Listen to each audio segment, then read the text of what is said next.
What's good, R&B squad? This is Heart of Ruth. I trust that this message meets you guys in good spirits. If you are new to this family, we don't believe that you're here by accident. Welcome.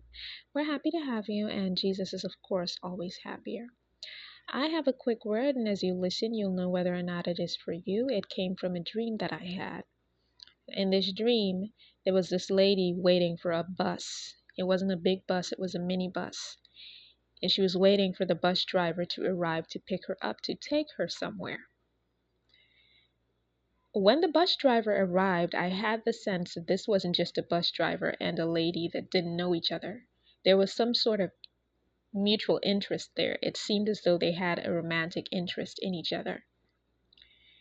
But what would happen is that every time she tried to get on the bus, she couldn't because he would either stop too far away so she couldn't get on, or if he didn't stop too far away, he would stop at an angle where it was impossible for her to get on. Like the space was too narrow between where he stopped and the opening, the entrance of the bus. And so she starts suggesting to him ways that he can, like angles he can stop at where she can actually get on to the bus more easily. And he doesn't take her advice at first. He just keeps stopping at angles where she can't get on because he thinks he knows better. And I felt that coming from his spirit. Like I felt this stubbornness. Like he really thought he knew better. So he wasn't listening to her. And then finally, when he realizes it's not going anywhere, he decides to stop at an angle that she'd suggested. And she was able to get on the bus. Now, when she enters the bus, what I noticed is that the bus was empty. There weren't any other passengers on there.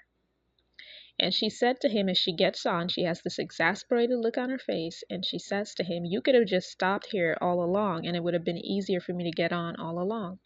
And he said something along the lines of, "You always have to have things your way, or you always think that things can be done the way you want them to be done." And that was the end of the dream.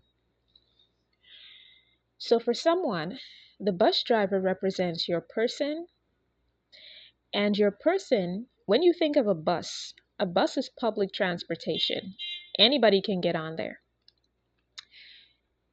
And that has been the situation with you and your person.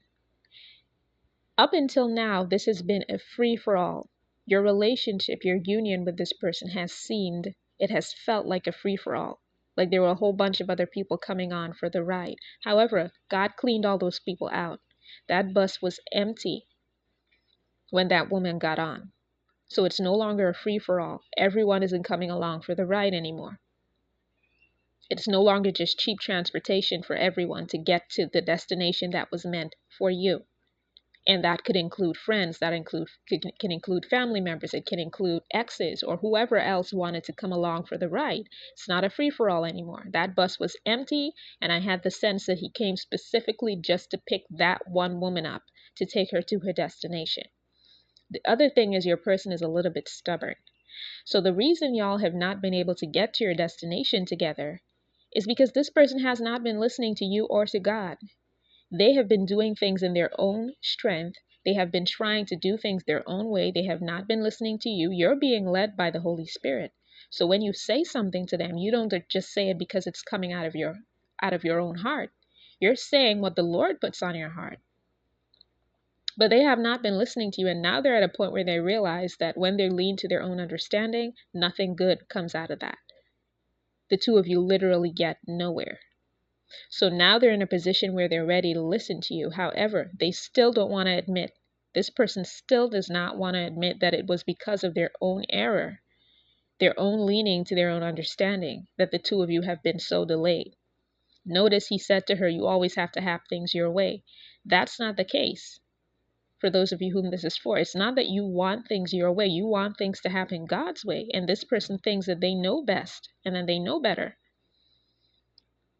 and that they can do things in their own strength. And that has been the one thing that has been preventing the two of you from truly getting forward. However, God said that he is going to rebuke this person. This person is going to face open rebuke in front of you, and this is what is going to straighten them out. So I hope that this message bless someone. I love you guys. I will be back with another word as soon as the Lord releases me. Take care.